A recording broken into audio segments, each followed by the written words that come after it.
하나님 우리에게 주신 말씀 민수기서 7장 9절 말씀 가지고 어깨에 매라 라고 하는 제목으로 함께 하나님 말씀 나누겠습니다.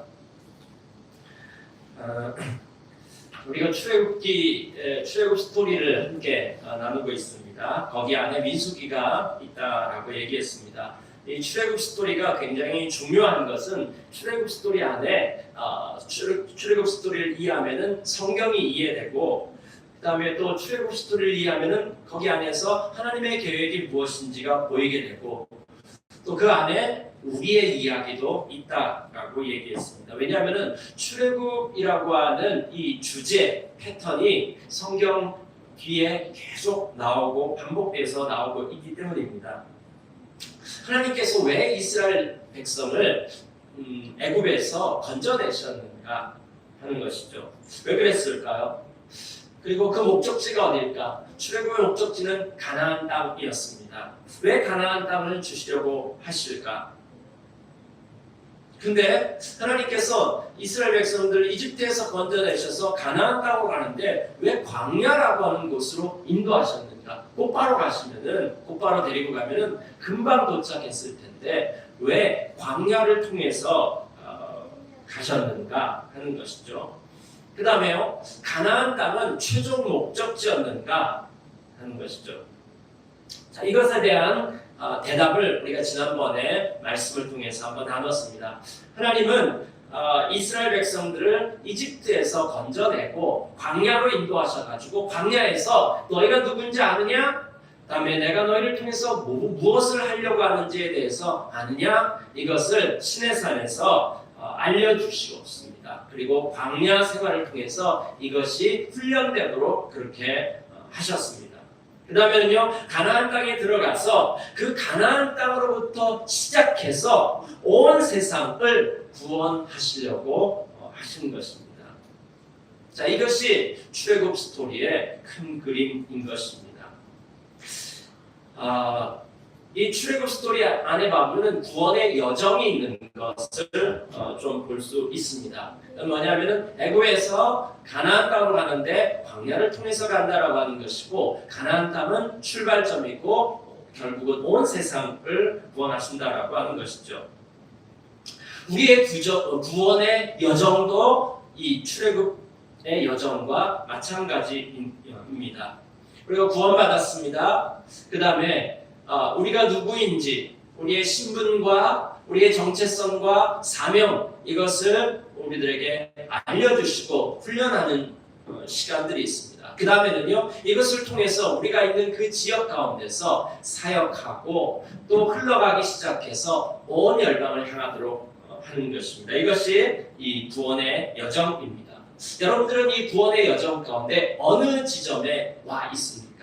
애굽에 있습니까? 아니면 광야에 있습니까? 아니면 가나안 땅에 있습니까? 아니면 열방을 향해서 나아가고 있습니까?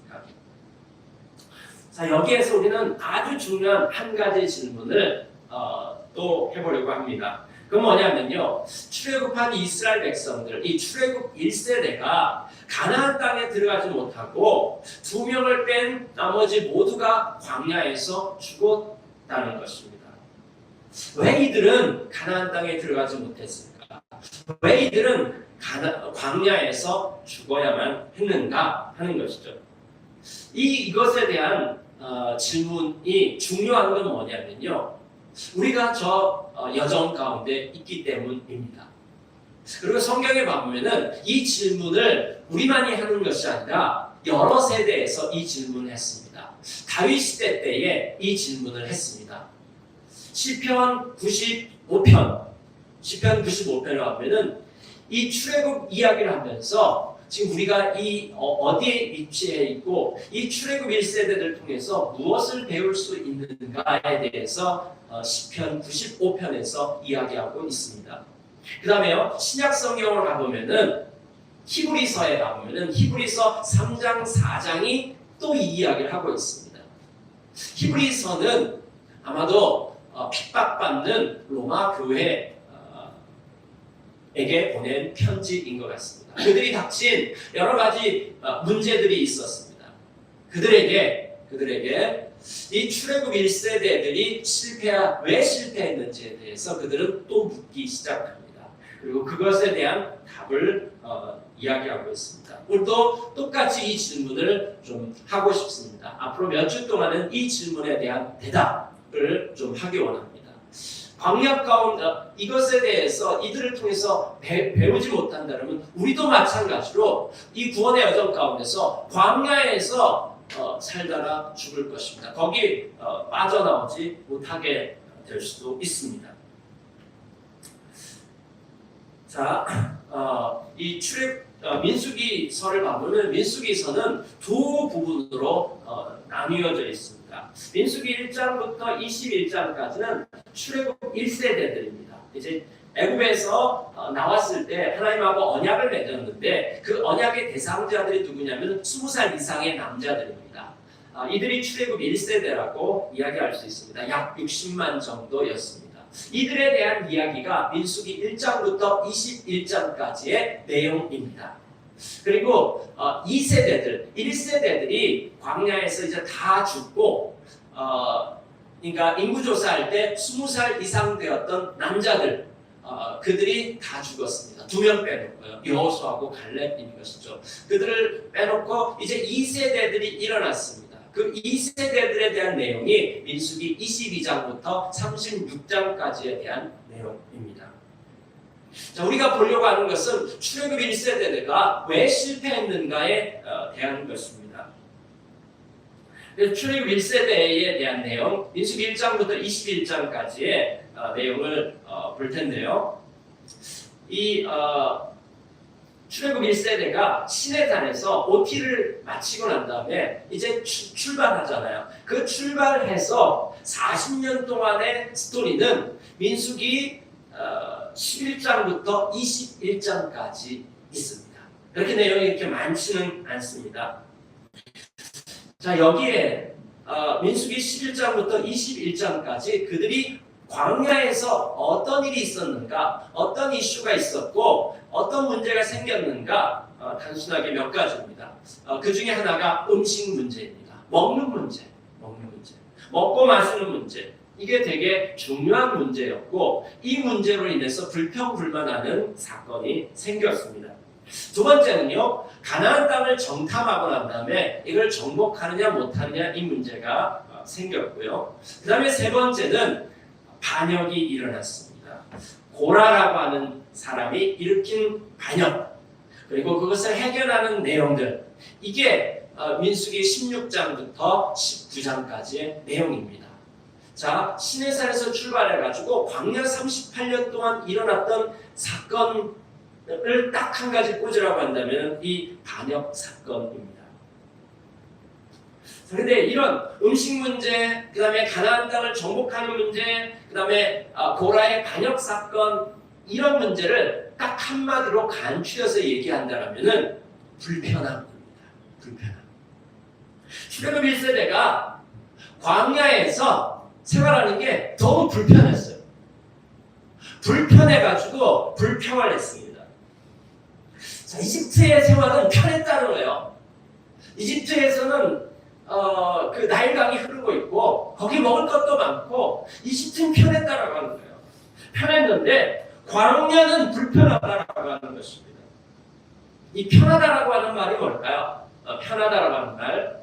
이 편하다라고 하는 말은 가까이 있다라고 하는 말입니다. 가까이 있어가지고 쉽게 뭔가를 만질 수 있고 얻을 수 있는 것입니다. 쉽고 그 다음에 익숙한 것. 이것이 우리가 사용하는 편하다. 이 한자인데요. bien. 그러니까 가까이 있다라고 하는 것입니다. 가까이 있어가지고 쉽게 얻을 수 있고 익숙하다. 이게 편하다라고 하는 것입니다.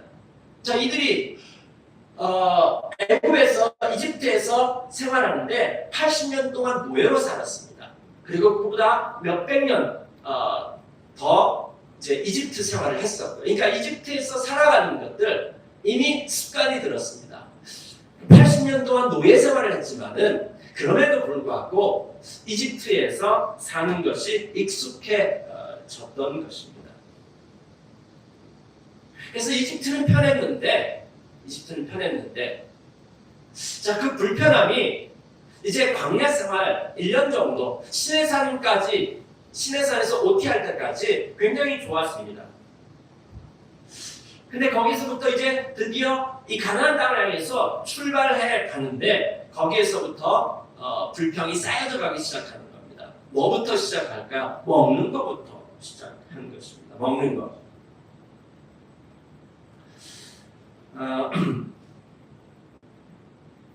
하나님의 백성이라고 하는 이 새로운 신분과 사명에 걸맞는 삶, 이건 되게 쉽지 않았던 것이죠. 이게 막 즉각적이지도 않고 그 다음에 쉽지도 않다는 사실을 이제 드디어 배워가기 시작하는 것입니다. 이집트에서 먹었던 것들 막 떠올리기 시작하는 것입니다. 거기서 수박도 먹었고 거기서 부추도 먹었고 오이도 먹었고 생선도 먹었는데 이 광야에서 맨날 만나만 먹고 있네. 이렇게 불평불만하는 것이죠. 이번에 저희 팀도 이제 중국에 갔는데 중국에 가서 음식들이 많이 있는데 우리 한국 지체들이 보면은 맨날 거기서 거기 똑같은 음식처럼 이렇게 보이기 시작하는 거죠. 오늘 또 이거야? 뭐 이렇게 되기 시작하는 거죠. 근데 이 광야에서 살 동안 만나만 먹었으니까 이제 이집트에서 먹었던 것들 막 생각이 났던 것이죠. 그 다음에요, 이렇게 먹는 문제부터 시작해가지고 조금씩 불평불만이 쌓여져 갔는데 가나안 땅을 정탐하고 난 다음에 폭발했습니다. 가나안 땅 정탐하고 난 다음에 뭘 발견했냐면은 가나안 땅이 비어있는 땅이 아니라고 하는 것입니다. 그 가나안 땅에 사람들이 있고 거기 있는 사람들이 굉장히 강하대요.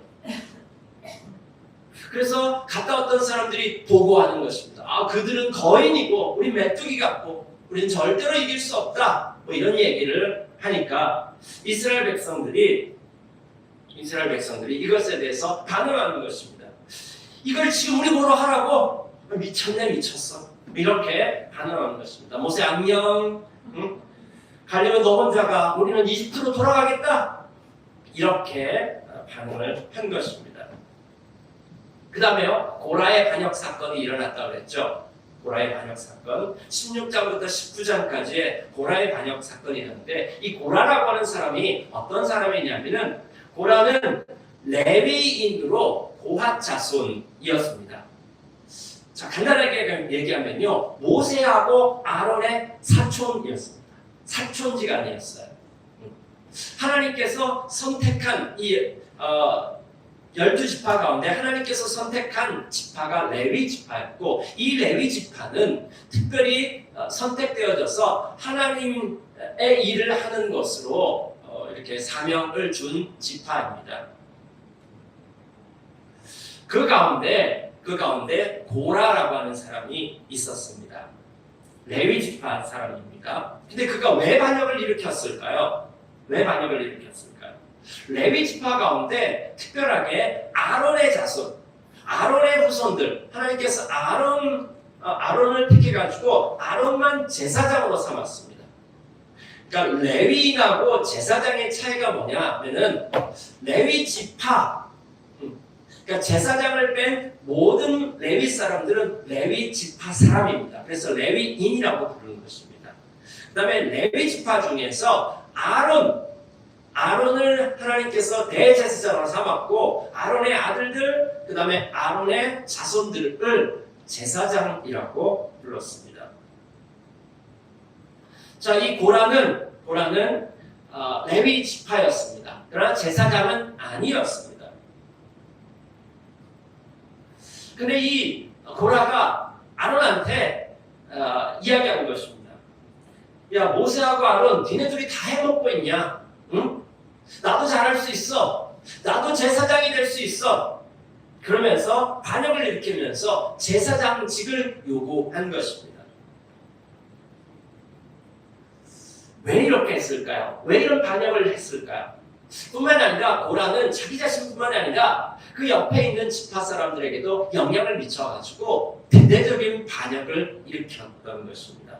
왜 이런 반역을 일으켰을까? 이유가 있습니다. 왜 그랬을까요? 오늘 본문을 가보면은 그 이유를 우리가 좀 발견할 수 있습니다. 이 레위 지파 자손들이 있는데요. 그 레위 지파 자손들에게 독특한 임무들을 다 줬습니다.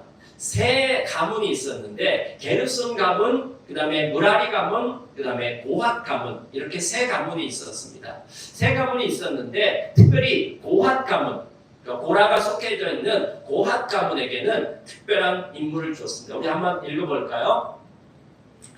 그리하여 모세는 수레와 황소를 받아다가 레위 사람에게 주었다. 게르손 자손에게는 수레 2대와 황소 4마리를 주어서 그들이 맡은 일을 하게 하였다. 무라리 자손에게는 수레 4대와 황소 8마리를 주고 아론 제사장의 아들 이다말의 지휘를 맡은 일을 하게 하였다. 그러다가 모세가 고핫 자손에게는 그들이 맡은 거룩한 임무가 어깨로 메고 다니는 일이었으므로 수레도 황소도 주지 않았다. 자, 이 본문의 배경이 뭐냐면 이런 것입니다. 이제 성막을 다 완성했습니다. 성막은 궁전이라고 그랬죠. 자, 성막을 만들어 놓고 난 다음에 이제 시내산에서 출발하기 전에 12지파의 대표들이 와서 이 성막 봉헌식을 하면서 하나님 앞에 헌물을 드렸습니다. 그 헌물이 뭐냐면은 수레 4대와 황소 12마리였습니다. 그래서 모세가 이제 이 헌물들을 레위 지파 사람들에게 나눠주는 것입니다. 레위 지파 사람들은 맡은 임무가 뭐냐면은 성막의 이 물건들은 아무나 만지지 못했습니다. 그래서 이스라엘 백성들이 어디 가서 야영하다가 출발하면은 이제 출발할 때 이 다 순서가 있었습니다.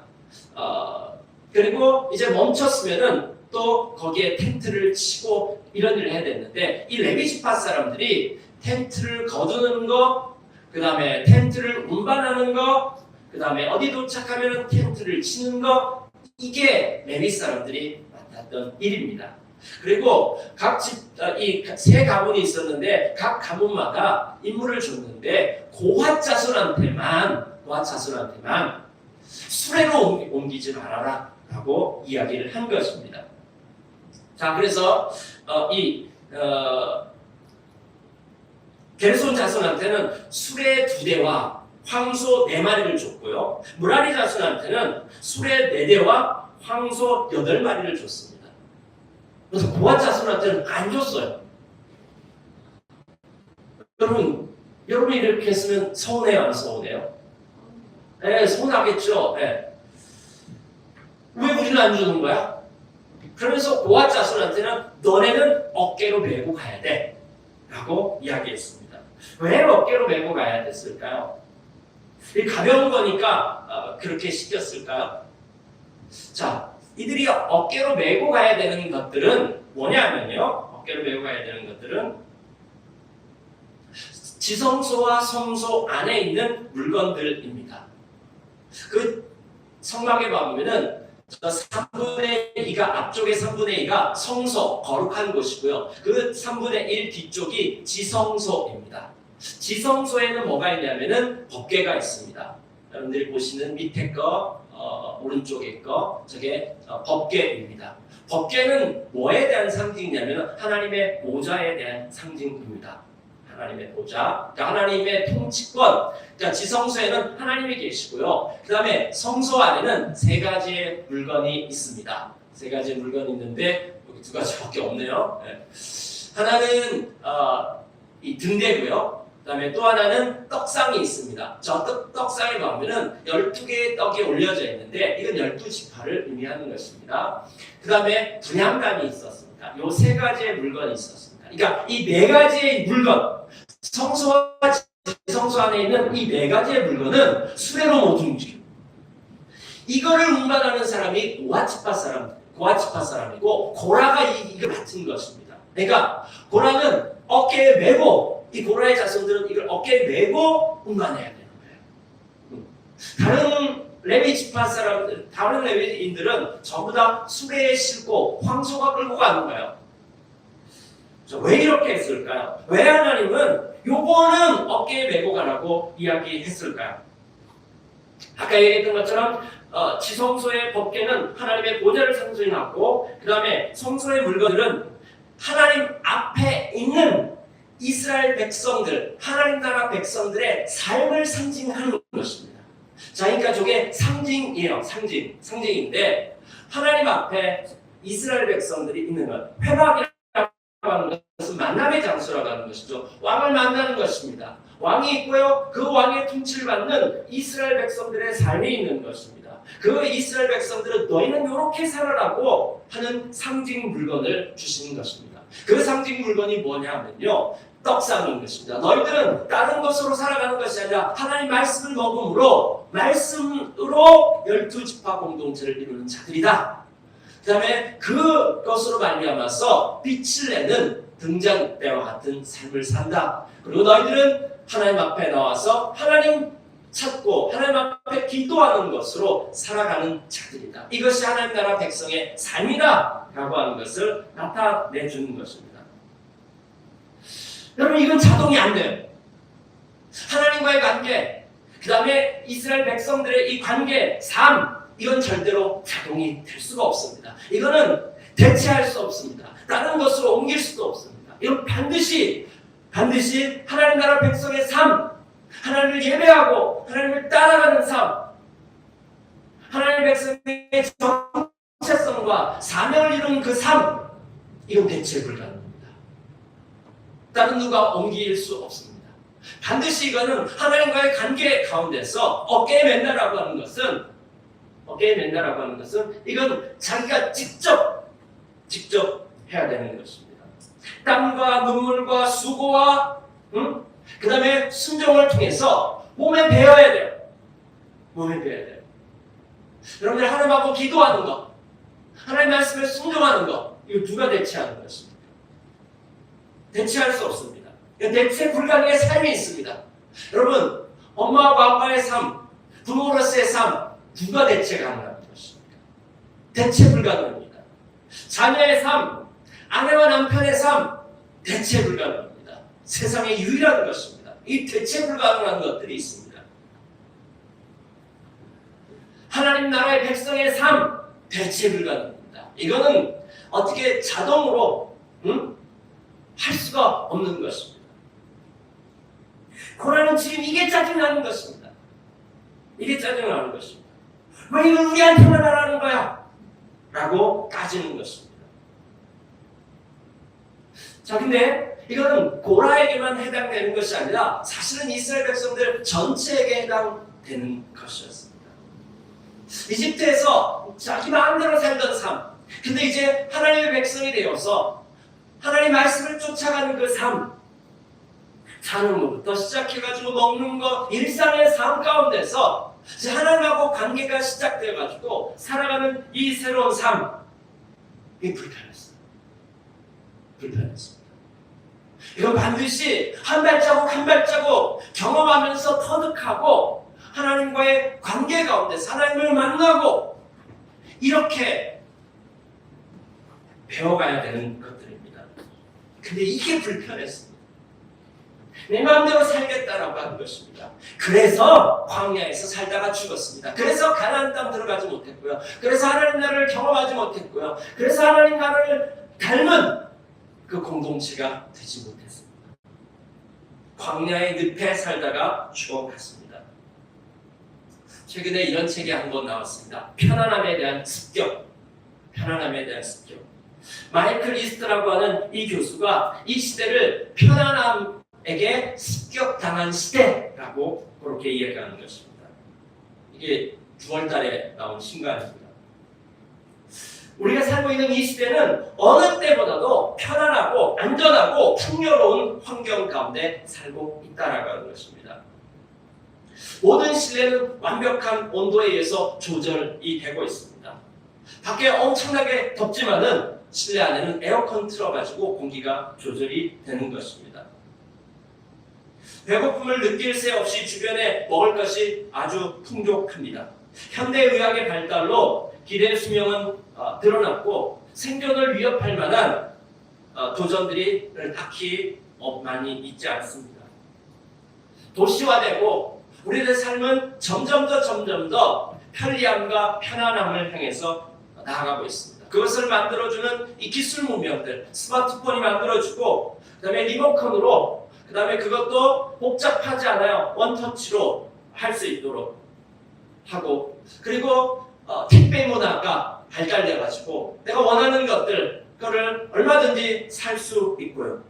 그 다음에 배달 음식, 어떤 형제는 배달 음식 앱을 깔았다가 지웠다가 깔았다가 지웠다가 한다고 하는데 24시간 음식을 먹을 수도 있고요. 24시간 우리 머릿속에서 도파민이 계속 터지게 만들 수도 있고요. 에어컨이 팡팡 터지는 것이 가능한 이런 시대. 인류 역사 가운데 이런 시대는 이제까지 없었습니다. 99.96인가 뭐 그 정도 이고요. 편안함을 누리는 요 시대는 0.000 몇 %. 우리가 그 시대를 지금 살아가고 있는 것입니다. 재미있는 콘텐츠가 많고요. 불편한 것을 대면하기 싫으면요 문자를 보낸다든지, 그 다음에 그 사람하고 이 관계를 끊어버리는 거죠. 통신할 수 있는 것들을 언팔한다고 하죠. 그렇게 만들어버리는 것이죠. 편안함이라고 하는 것은 어느새 이 시대에 지배적인 생각, 지배적인 사상이 되어졌어요. 편안함이 이 시대의 우상이고, 편안한 것이 절대 선이에요. 편안한 것이 선인 것입니다. 불편한 것, 이건 악이에요.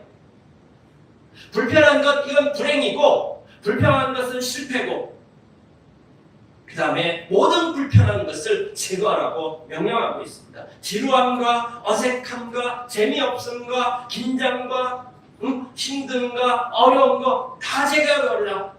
이것이 이 시대의 구호인 것입니다. 자, 그러면은 이런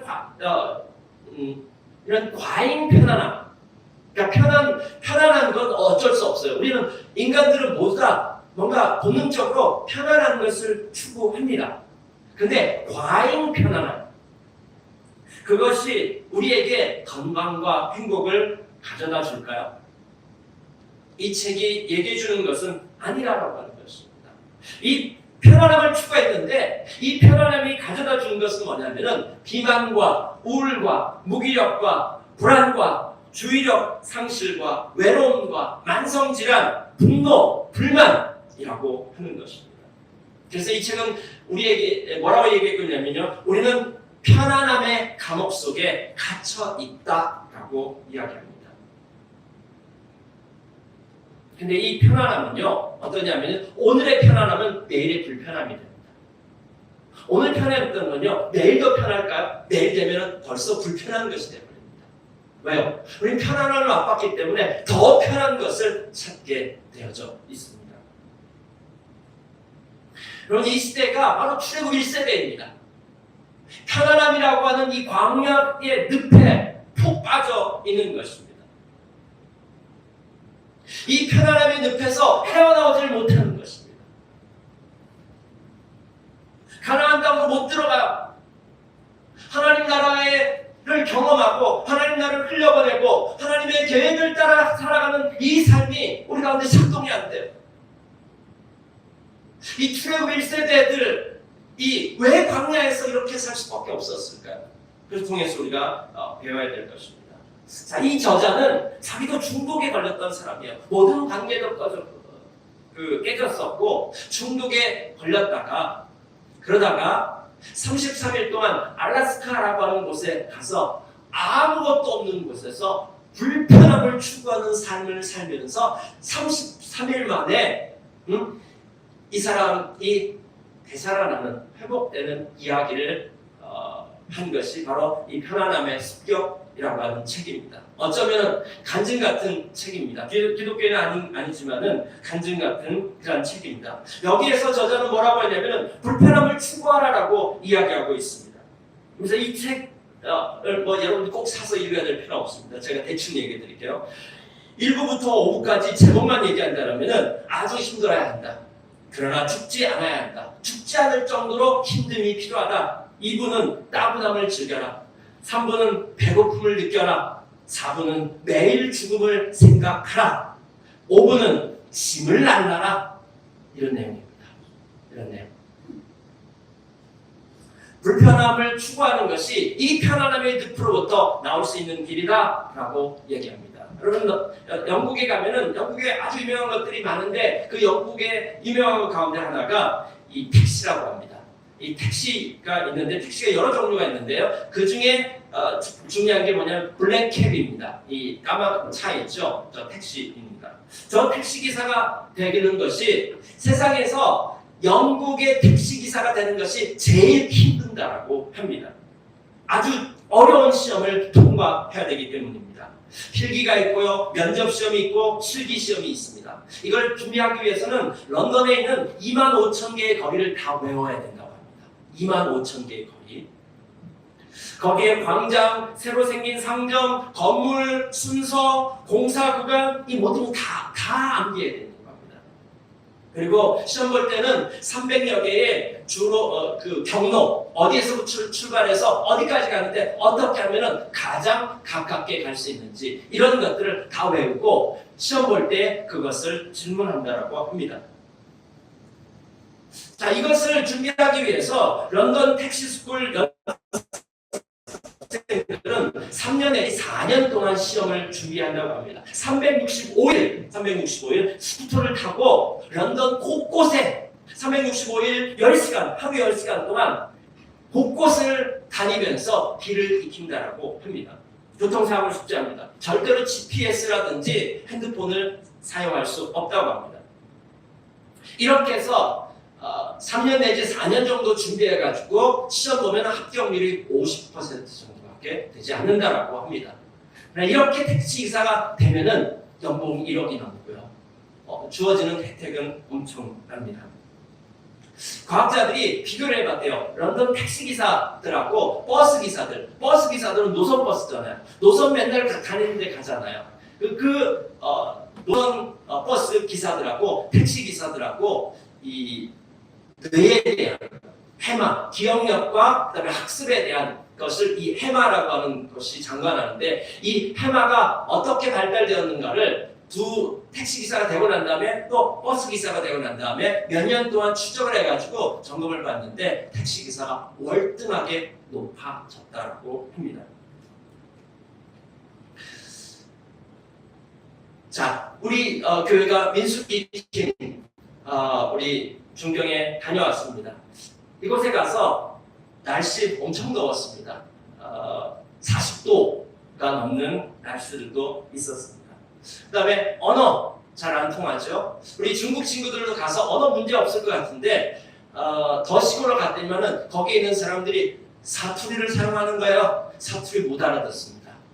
그러니까 중국 사람인데도 중국 사투리 못 알아들으면은 한국 사람이랑 똑같아지는 것이죠.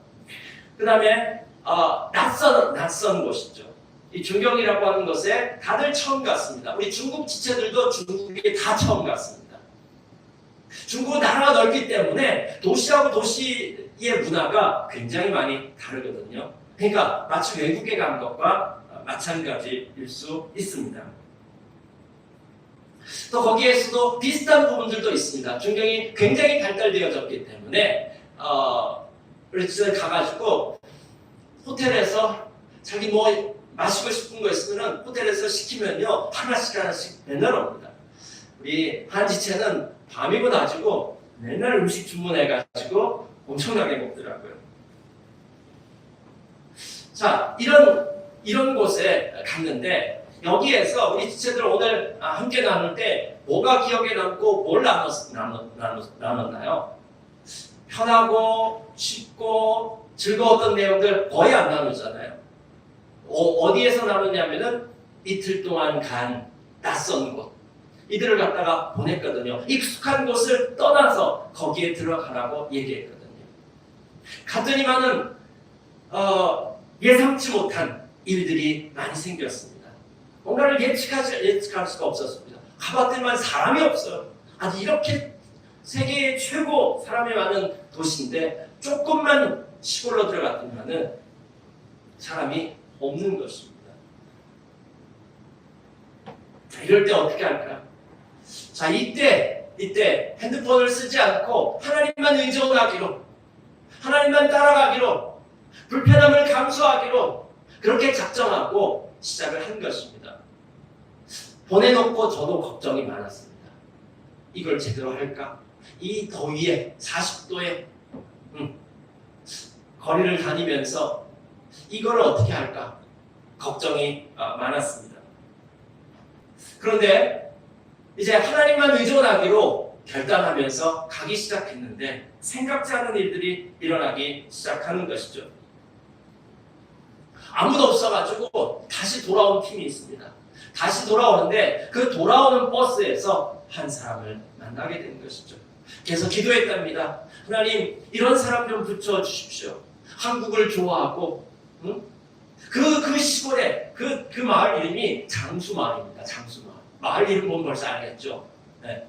거기 장수마을인데 거기 사람들도 없어요. 어디에 사람들이 모였냐면 병원에 가면 사람들 다 있는 거예요. 그런 동네입니다. 거기에서 누가 한국 TV를 보고 한국 이 아이돌을 좋아하고 그럴 사람이 어디 있습니까?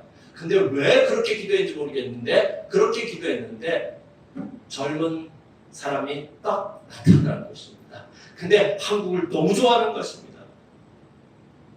또 한쪽 팀은 이제 그 동네를 향해서 가는데 표를 샀는데 우리 명현자매하고 진화자매 중간에 자리가 하나 딱 빈 거예요. 근데 거기에 둘이 기도했는데 거기에 한 사람이 와서 앉은 것입니다. 기가 막힌 하나님의 인도하심이었고 또 마지막 날 너무 더웠습니다. 너무 더워가지고 제가 가봤더니만 다 지쳐 있었습니다. 다 지쳐 있는데 거기에서 서점에서 한 사람을 만났는데 이 사람은 너무너무 심심하다는 거예요. 아무것도 할 게 없다는 거예요. 대학 시험 막 보고 난 다음에 이제 대학 합격자 발표를 기다리고 있는 중인데 너무너무 재미가 없어가지고 서점에 왔다라고 이야기하는 것입니다. 이렇게 세 사람을 만나게 되었습니다. 저는 이 중경교회를 보면서도 또 여러 가지 생각을 했습니다. 중경교회가 저는 이제 우리 지체들은 그렇게 밖으로 나가서 사람들 만나고 이와 같은 것들을 했고요. 저는 중경교회 지체들하고 있었는데 예배부터 시작해가지고 묵상을 어떻게 하는지에 대해서 가르쳤고요. 그 다음에 또 목장 모임에 초대가 되어졌습니다. 목장 모임에 초대되는데 가자마자부터 시작해가지고 제가 한 4시간에서 5시간 정도 쉴 수 없이 제가 뭔가를 말해야 됐습니다. 계속 질문하는 것입니다. 계속 질문. 그러면서 느꼈던 건 뭐냐면 중국 지체들은 왜 이렇게 갈급한가? 막 배고파가지고요. 배가 고파가지고 더 계속 먹는 거예요. 계속. 그리고 반응하는 것이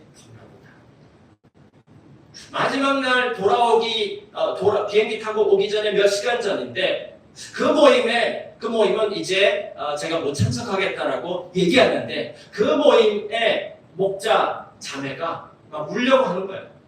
지금 다 오라고 얘기했는데 그리고 친구들도 다 초대해가지고 꼭 좀 만나게 해달라고 막 이렇게 울먹울먹 하는 거예요. 그래서 어쩔 수 없어서 그러면 그렇게 하겠다고 한국 팀이 우리 교회 팀들이 양해해줘가지고 그쪽 팀한테 또 시간을 내줬는데 그들하고 만나는데 받은 느낌은 뭐냐면 너무너무 갈급해하는 것입니다. 배고파하는 것입니다. 말씀에 대한 반응이 있다는 사실을 발견했습니다. 그것이 다르다라고 하는 것을 발견했습니다.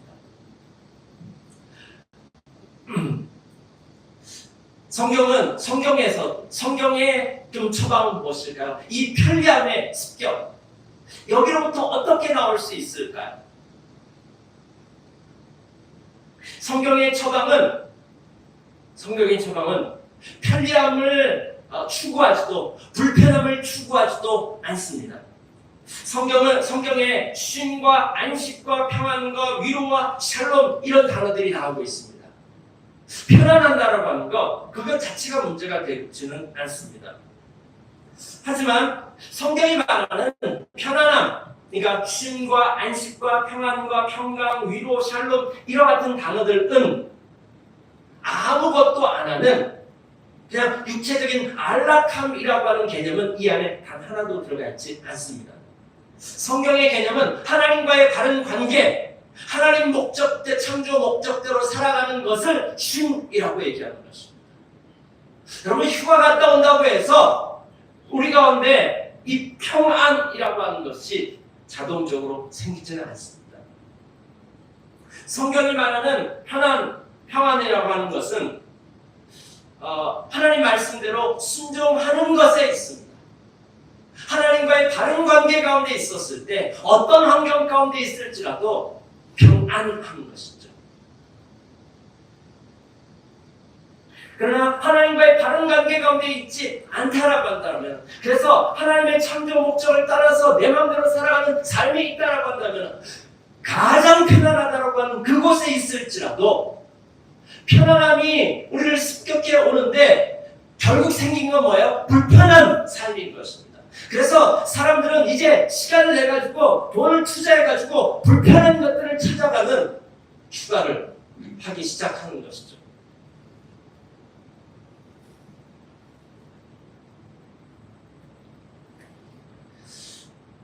요단강을 건너가고 여리고를 정복할 때 법궤를 메고 건너갔습니다. 성경 전체를 보면 메고 갔습니다. 다윗 왕 때에도 법궤를 방치했다가 다시 옮겨올 때 수레에 싣고 오다가 우사라고 하는 사람이 죽는 사고가 생겼습니다. 그 뒤에 다시금 법궤를 옮겨올 때는 법궤에 메고 수레에 메고 왔다가는 죽습니다. 자, 그 다음에요. 이제 성전이 세워졌습니다. 성막에서 성전이 세워졌어요. 더 이상 법궤 안 메고 다녀도 됩니다. 레위인들이 안 메고 다니는 거예요. 그 다음에 지금 이 시대에는 성전이 어디에 있습니까? 성전이 우리 마음 안에 있습니다. 예수 그리스도를 주로 고백해가지고 예수님이 우리 안에 왕으로 계시는 것입니다. 그러니까 성전은 지금 우리인 것입니다. 우리. 그리스도는 한 사람 한 사람이고 교회가 바로 성전인 것입니다.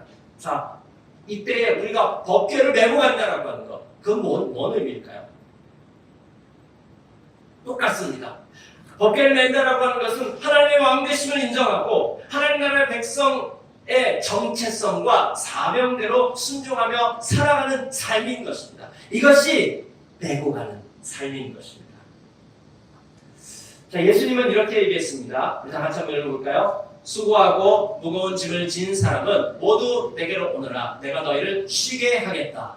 나는 마음이 온유하고 겸손하니 내 멍에를 메고 나한테 배워라. 그리하면 너희는 마음에 쉼을 얻을 것이다. 쉼이 어디서부터 온다고요? 내 멍에를 메라! 라고 얘기하는 것입니다. 법궤를 메라! 내 멍에를 메라! 멍에를 맨다라고 하는 말의 뜻은 그 뒤에 있는 말입니다. 나에게 배워라. 내가 메고 가는 것, 내가 살아가는 삶, 그 봐봐. 그 너희 쉬워질 거야. 이거 안 되는 것 같은데 됩니다, 여러분. 예수님이 이 땅에 오셔서 못하겠어? 내가 본을 보여줄게. 이렇게 살면 돼. 라고 본을 보여주는 것입니다. 내 멍에를 메고 나한테 와서 배우라라고 이야기합니다.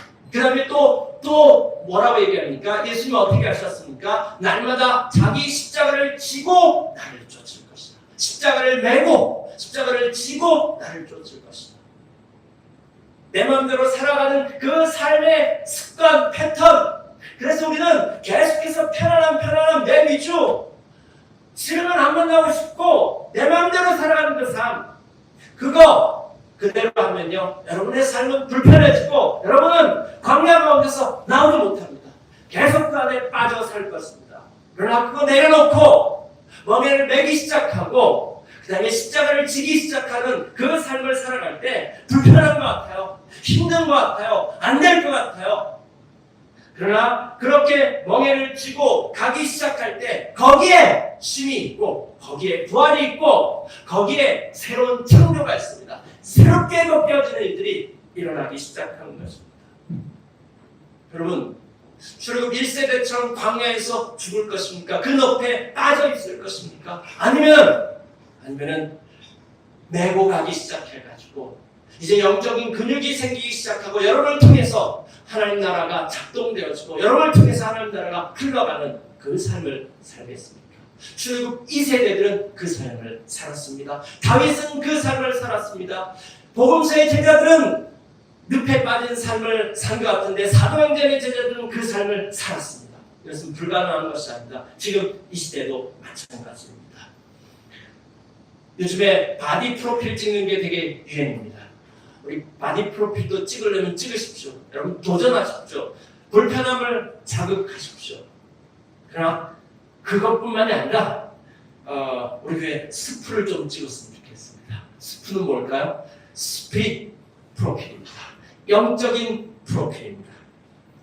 모험하고 도전하고 말씀에 순종하고 그렇게 여러분들이 버킷리스트를 쓰는 정도가 아니라 도전 리스트, 말씀의 순종 리스트들을 썼으면 좋겠습니다. 여기 게시판 만들어 놓을 테니까요. 뭘 도전하겠다. 그럼 우리가 막 응원하고 50일 동안 뭘 도전하겠다. 그런 거 했으면 좋겠습니다.